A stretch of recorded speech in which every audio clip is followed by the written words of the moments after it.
most people, when they come to know Christ, they've come to the end of themselves. They've been running around in the world and they can't quite get anything figured out. First and foremost, what you are is tired because you've been trying to do it all on your own and you cannot do that. And so what we first have to realize is that we have to go to the foot of that throne, cast our lives before Christ and go, I am yours. What does a good father do? Well, he just says, sit down here with me. Let me love on you. Hey, it's going to be okay. And this is where you start healing, understanding what peace is. Just stay with him and rest. The second stage of this, the walking stage, what you're going to experience is a lot of learning, a lot of failure, a lot of truth being told to lies that you've believed for a long time. And what's happening here is you're getting honed into something that's going to be useful. This is God fathering you. For the most part in this walking phase for myself, I felt like God was really close to me. And so this walking stage is a metered experience, meaning God is not allowing the full battles to come. Why? Because you are not prepared. You're learning how to be a warrior in the kingdom. The last stage you're going to experience standing firm in the faith against the enemy. You know, God's just really quiet right now. I can't hear him. I don't feel close to him. I just kind of feel alone. That's when you transition to the standing phase, in my opinion. Stand up, my beloved son. You are now a warrior for the kingdom of heaven. Go fight the good fight. Go run the race. What's going on, guys? Welcome back to the Art of Suffering podcast with Dalton Darnell. Today is our Progressive Overload episode, and we're going to talk about the journey of a Christian from a brand new, just learned about who Jesus is, just learned the gospel for the first time, all the way to a seasoned warrior. And kind of what that looks like. And the reason why I want to talk about this is because, one, it's come up in my life 2 or 3 times this week. And so it's almost like God was kind of putting it on my heart. And then I am also surrounded by people who are learning how to do this. And it's so important that we offer empathy and guidance and understanding for the time it takes for a transformation. Not only for yourself, but for the people around you. Because what I find is that guys are really hard on themselves, but they don't even understand really what stage of the game they're in. And they're trying to get somewhere that they're not ready to be yet. And so God's going to hold you where you're at until you've learned the lessons needed for war, man. Like, he's just going to hold you right there. That's what a good father does.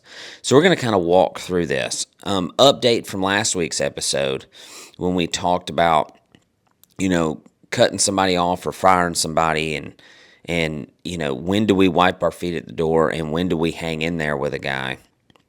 That morning, I shot that episode at 5 o'clock in the morning.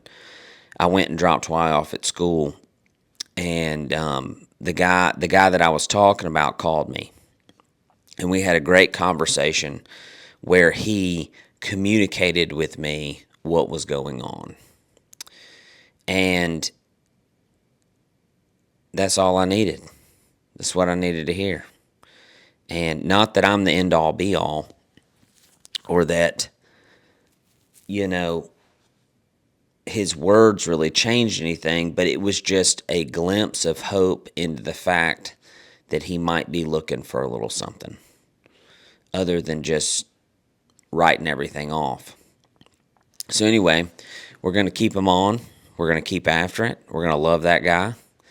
And the team's behind it. I talked to everybody on the team, and they're behind the deal, and we're making moves that direction. So we'll see. We'll see. Not that it's totally out of the picture to let somebody go still, but the fact is that we saw a little change there, so we're going to reward that change, right? We saw a little flicker of wanting to do better. So that's kind of where we sit with that. But today we're going to talk about the 3 stages. Now, I was first introduced to this I read a little book called Sit, Walk, Stand by Watchman Nee, and he goes through Ephesians. And I can't remember all of the book. I read the book a long time ago, but we're just going to talk about the main principles. And this is very, very important for you to be able to look into these stages and understand where you are. It's very important for you to look into these stages for the people around you. This is how you have empathy for people who are becoming believers. Because while you do pray the prayer and all the things, man, this is a journey, okay? And for a seasoned hardcore believer is going to have a lot of empathy for someone coming up in this because they understand the mission. But new believers, people who are fresh, don't have a lot of empathy for other new believers for whatever reason. They haven't been through the fight yet. So the first thing we're going to talk about is sitting in the power of God, in the power of what He did, sitting in the resurrection. Okay?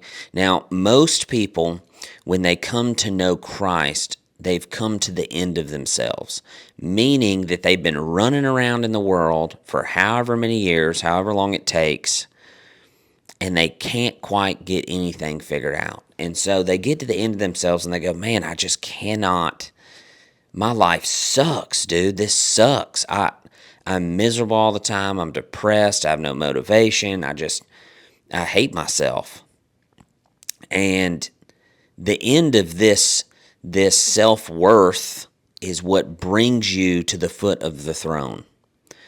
So first and foremost, what you are is tired, okay?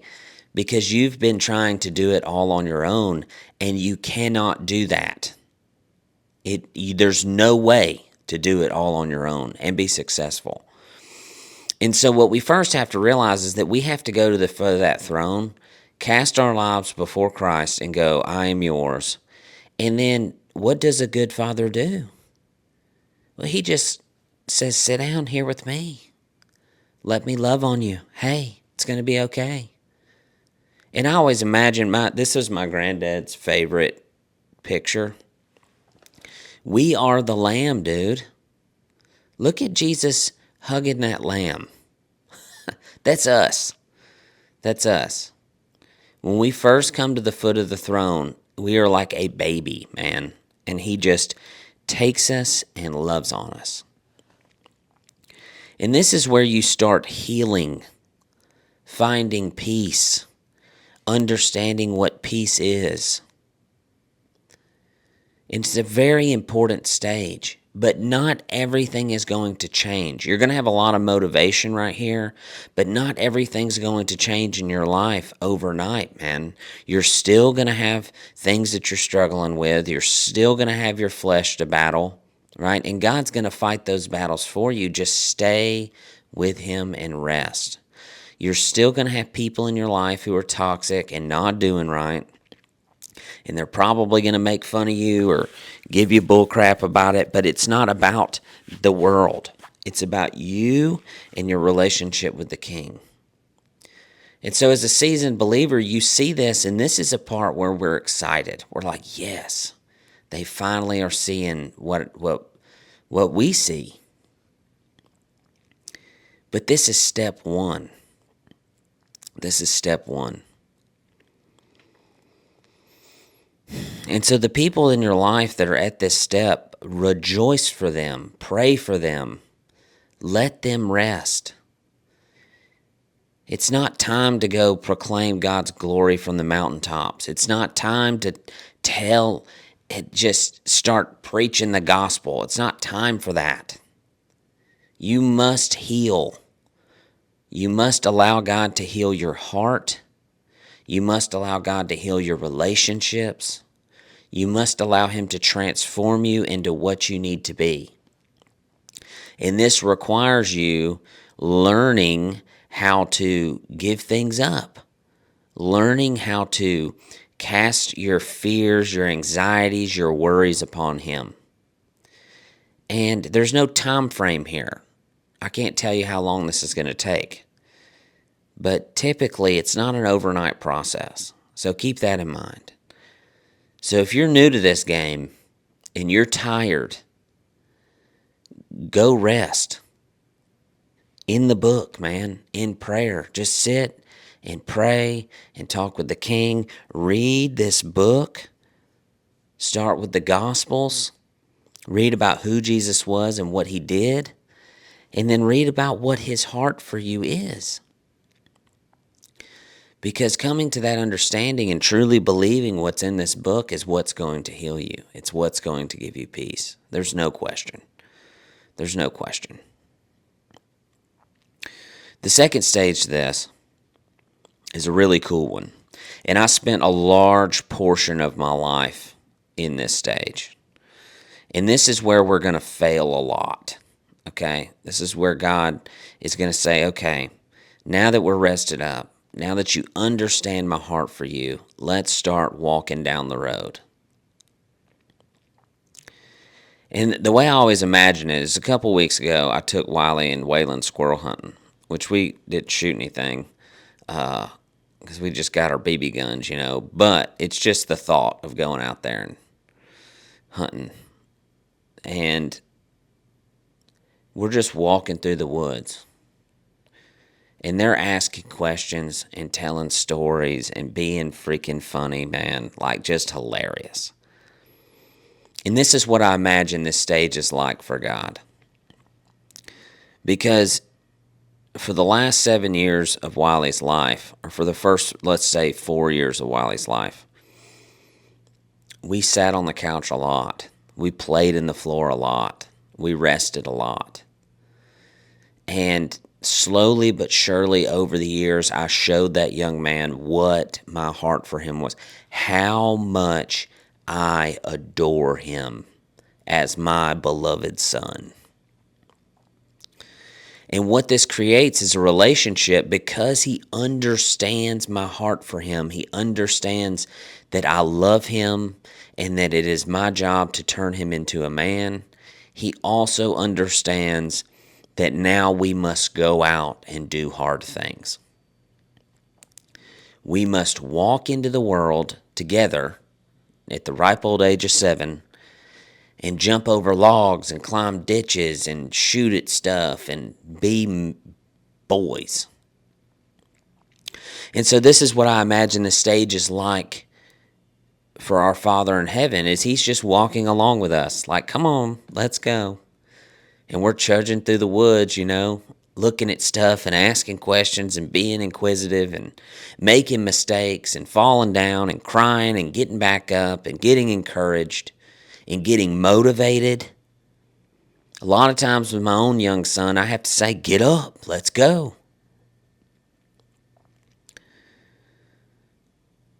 This is the picture of the Father, right? The Father's love for us is great, and his responsibility to us is to turn us into men. That's my job as Wiley's dad. And so in the walking stage, what you're going to experience is a lot of learning, a lot of failure, a lot of truth being told to lies that you've believed for a long time. And what's happening here is you're getting honed into something that's going to be useful. You're getting molded into something that is going to change other people's lives. But this is a hard part. This takes a long time. This is God fathering you, okay? This is the coolest part. Now, in my own experience, for the most part in this walking phase for myself, I felt like God was really close to me. I felt really close to God, right? I felt like each and every little moment was this teaching opportunity that was very obvious. Like God was there when I was learning these lessons in marriage and these lessons in fatherhood and these lessons in my work life, and each and every decision that I made, it was like I had this whispering voice over my life that was like, you are doing good. You are doing good. And I'll say for myself that this feeling is very comforting, okay? And the next phase, when I get to the next phase, there might be some people who argue with me about this, and that's okay. But this has been my experience. This whole podcast is not me preaching to you what the Bible means. It's me sharing my life with you, what I have experienced with God, what I have experienced in my marriage, what I've experienced in fatherhood, and working for the kingdom of heaven as a relationship builder. And so this walking stage, just like it is with Wiley, is a metered experience, meaning God is not allowing the full battles to come. Why?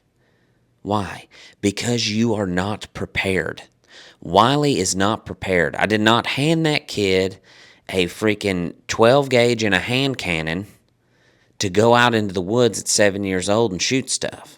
He is ill prepared. He is, however, prepared for a BB gun. When I take him fishing, I give him a spinning reel. I do not give him a bait caster. He is not ready. His hands can't make it work. I know this. And so instead of snowing the young man under, I give him something he can learn to catch a fish with. And then as his skill set progresses, we will level up the equipment.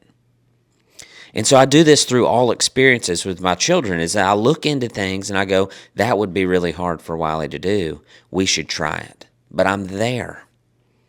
I'm there coaching and teaching and guiding and reprimanding. A story that comes to mind for myself and for my young son is we watch a lot of American Ninja Warrior. And we're still in the walking stage. This happened last year. And so he wanted me to build him an obstacle course. So I go in the garage and I build this great big old obstacle course through the yard with just all this junk, right? Really easy obstacle course. But he's fired up. He's jacked because we've been watching American Ninja Warrior. And so he runs it and I put him on the clock and I time him and he does awesome. He does really good.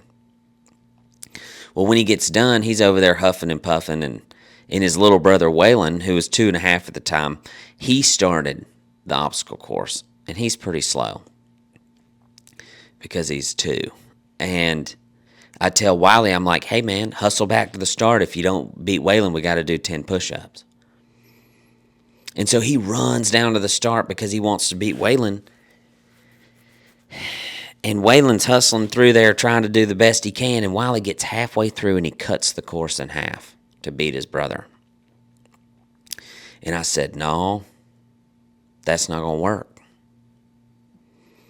We're not going to cheat. And so when I corrected him, he broke down and started crying and wanted to quit and went to walk back in the house. I said, no, that ain't going to work. And so I went over to him and got a hold of him. And that's like a prelim to a spanking for me. It's like, I'm going to get a hold of you. And we had a bit of an attitude, some disrespect. We got us a little spanking and we started that course over again.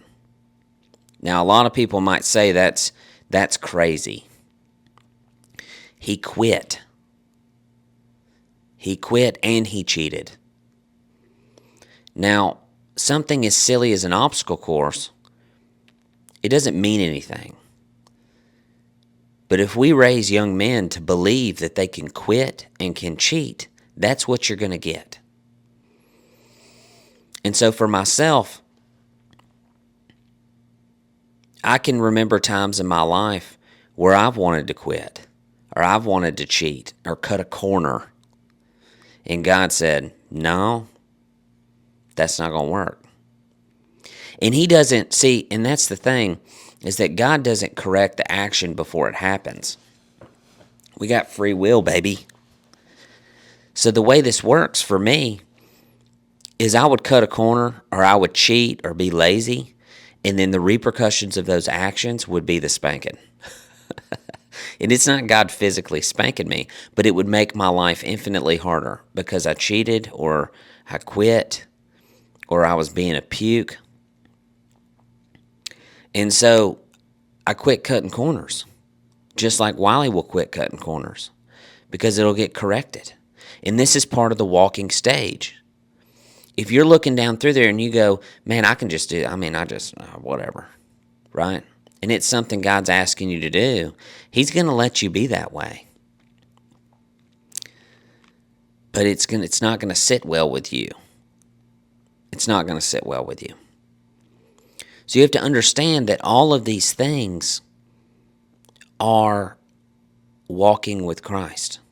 You're learning how to be a warrior in the kingdom. This is all learned stuff. It's a learned skill. So Wiley cries, right? He goes back and then he runs that course. I'm talking about like a bat out of hell, buddy. And then at the end of it, I just walk over there and I hug him. I kneel down and we go right back to the resting phase. I go, hey man, my heart for you is good. My job is to help mold you into a man. And men do not cheat and they do not quit. We persevere and we have resilience. If you're getting beat, freaking try harder.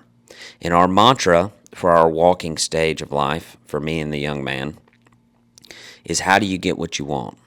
Hard work and effort, right? And so if anybody asks Wiley, how do you get what you want? His response should be hard work and effort. And this is a learned character trait. And so that's what we're doing. This is the second phase. And again, I'm with him the whole time. And this is where the disconnect is going to come in leading into the third phase.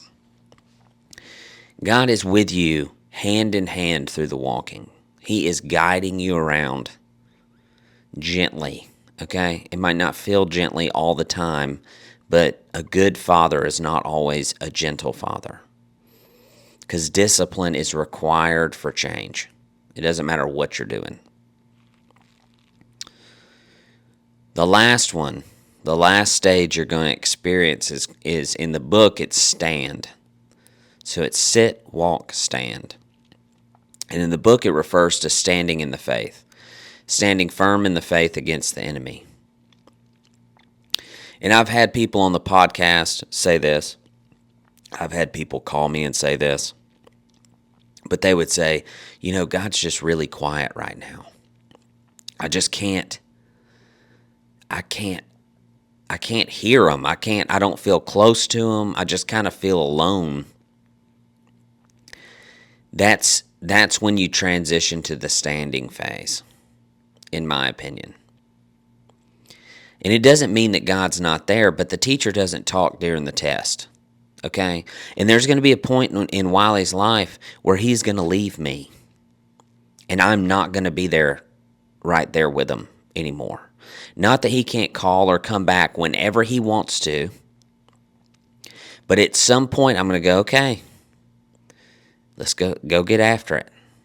I've done all I can do, right? As an earthly father. And it's going to be on him to depend upon Christ for his strength. And hopefully I've showcased that enough throughout his life that he's going to understand this. But I don't think it's any different for the seasoned warrior. I think once you walk down the road with Christ and he shows you the things, he shows you the things he wants you to know. I think the same thing happens in that relationship. He goes, okay. You know, I imagine the knighting from a king. That I'm standing there in front of the king in my armor and I kneel down in front of him. He touches his sword to my right and my left shoulder and he says, stand up, my beloved son. You are now a warrior for the kingdom of heaven. Go fight the good fight. Go run the race.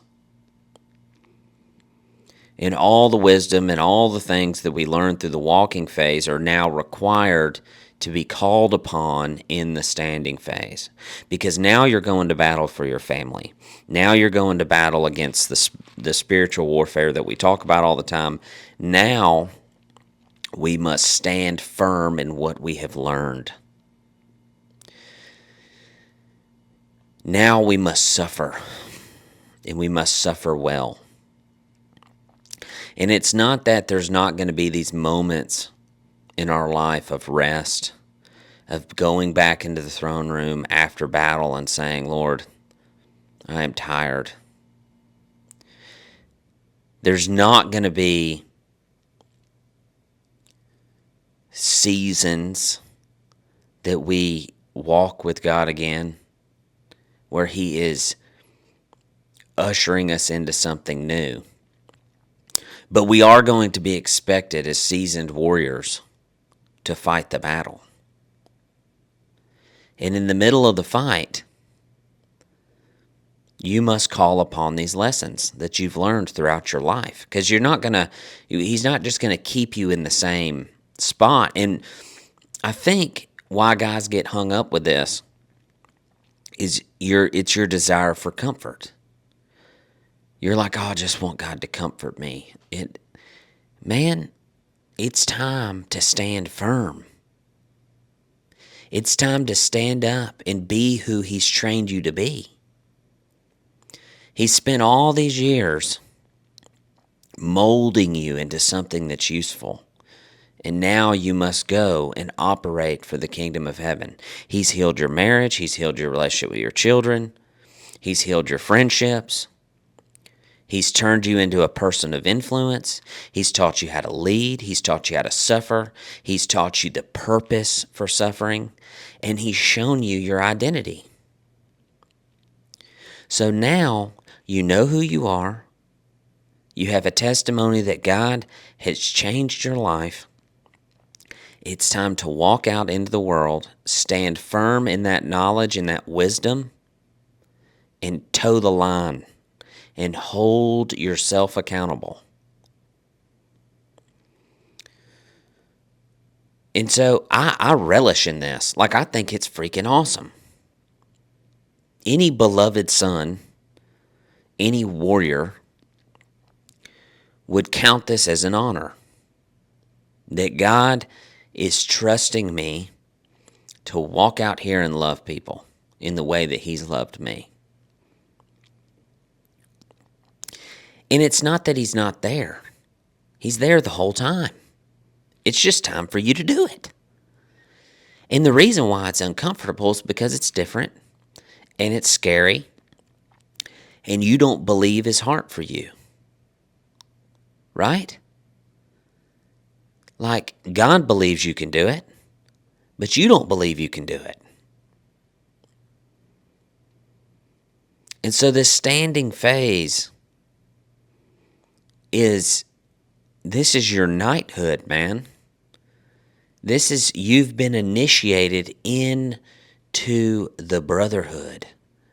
You've been initiated into your mission, your purpose, what God is asking you to do. And so what I find myself doing is listening very carefully, just in case the King is saying something to me. But most of the time, I am just operating off of what this book says I am supposed to be and what it says about God's heart for me. And if those things are aligned, it's such a freeing thing. And I talked about this with Kara. You know, you watch these guys like Joby Martin and Philip Anthony Mitchell and all these people online. And I'm sure some people have had this thought about me. It's like, well, if he was in my shoes, you know, if he endured my suffering, he wouldn't be singing the same tune, you know. And that's not true. The suffering is why I found myself at the foot of the throne. The suffering is the purpose. The suffering is what defeats the enemy. The testimony, the blood of the Lamb and our testimony is what defeats the enemy. And so the seasoned warrior looks at suffering like a badge of honor. Paul talks about it all the time.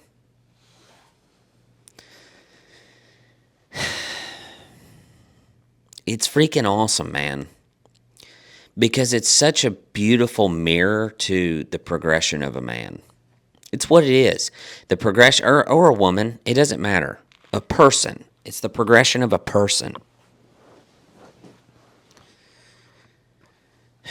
You rest in him, you walk with him, you stand firm in who you are. That's what we're being called to do. So if you're surrounded by new Christians, have an understanding for this. If you are in the walking phase with other people who are in the walking phase, understand what is to come. God is training you for something. Being a believer isn't just about your comfort, your peace, right? While these things come from Him, you are also designed to operate for the kingdom of heaven. Do you think the disciples were comfortable? No, but they had peace.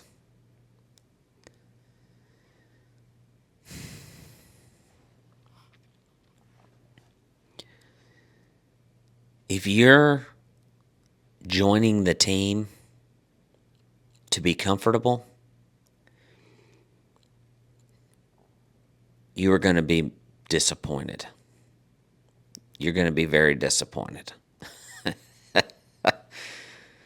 Oh, there will be times, and you will be able to find comfort because He gives it to us.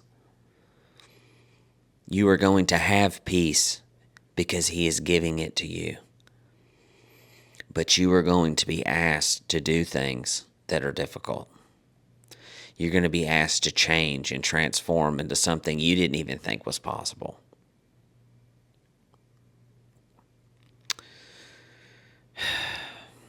It's freaking awesome. I love talking about this stuff. I just love it. You guys are incredible. And this morning, I didn't even want to do this because I've been in a little spot here where all I've wanted to do is get up in the mornings and be close to the King. Just read my Bible and pray. But I felt like this was important. I got to go out of town next week, so I got to get ahead on episodes. And this conversation has kept coming back up over and over and over. So I'm like, man, that needs to be shared, because if people aren't getting it, and you don't understand where you are, you don't understand what God is doing with you. And there is this sense of abandonment almost when you come out of the walking phase into the standing phase. You almost feel like, gosh, it's kind of cold out here by myself. Like, this is uncomfortable. And that's okay. Trust Him. Keep going. Use the wisdom He's given you. Guys, I'm going to pray for you, and then we'll shut it down. Thank y'all so much for listening. Here we go. Lord Jesus, Creator of the universe and the King of my life, I want to thank You for these people. I want to thank You for the people listening. And I want to ask that You allow for understanding. I want for the eyes of their heart to be open to You. I want to beg You for the mission, Lord. I want to understand what You want me to learn and what You want me to do. And I want You to do the same for them. Lord, the new fathers or the new wives, or the new mothers, their babies aren't sleeping. I want to pray for rest. I want to pray for understanding and discipline and peace in this time in their life, because a new little one is a very hard time.